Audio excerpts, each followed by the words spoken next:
జగ్గంపేట మండలం వైసీపీ అధ్యక్షులు రావుల గణేష్ రాజా మాట్లాడుతూ దెయ్యాలు వేదాలు వల్లించడం, అలాగే గులవింద పూస తన కింద ఉన్న నలుపును తెలుసుకోకపోవడం వాళ్ళ యొక్క ప్రవర్తనకి వదిలేస్తున్నామని ఆయన అన్నారు.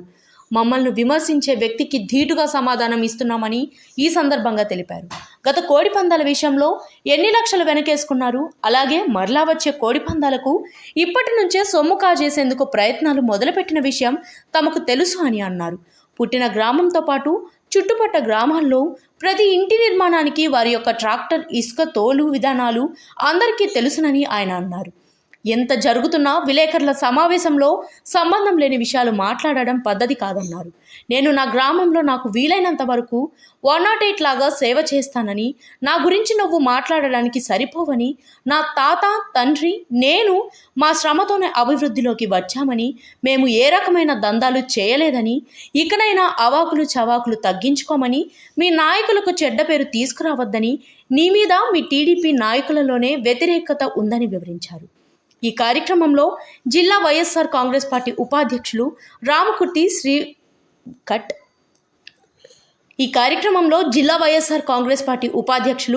రామకుర్తి శ్రీరామచంద్రమూర్తి, జగ్గంపేట టౌన్ అధ్యక్షులు కాపవరపు ప్రసాద్, జిల్లా కార్యదర్శి వరపులు సూరిబాబు, నియోజకవర్గ శ్రామిక విభాగం అధ్యక్షులు గుర్రం మహాలక్ష్మి, కిర్లంపూడి మండలం యువత అధ్యక్షులు నకిరెడ్డి సుధాకర్, జగ్గంపేట మండలం ఉపాధ్యక్షులు భూమాడ గణపతి, జగ్గంపేట మండలం సెక్రటరీ సప్ రఘునాథ్, నియోజకవర్గ సోషల్ మీడియా వైస్ కన్వీనర్ జల్లి ప్రవీణ్ కుమార్, వైఎస్ఆర్ కాంగ్రెస్ పార్టీ సీనియర్ నాయకులు రెడ్డి భాను ప్రతాప్ తదితరులు పాల్గొన్నారు.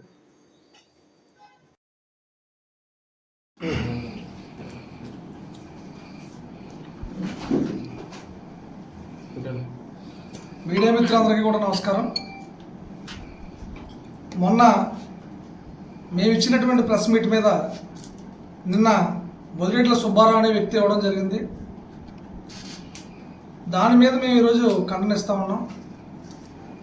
ఎలా ఉందంటే ఈరోజు పరిస్థితి జగ్గంపేట నియోజకవర్గం చూసుకున్నట్లయితే టీడీపీ నాయకుల పరిస్థితి గురువింద పూసకే కింద నలుపు తెలియదట.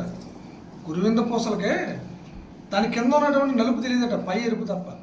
అలా ఆ చందాన ఉంది ఇక్కడ ఉన్నటువంటి టీడీపీ నాయకుల యొక్క పరిస్థితి.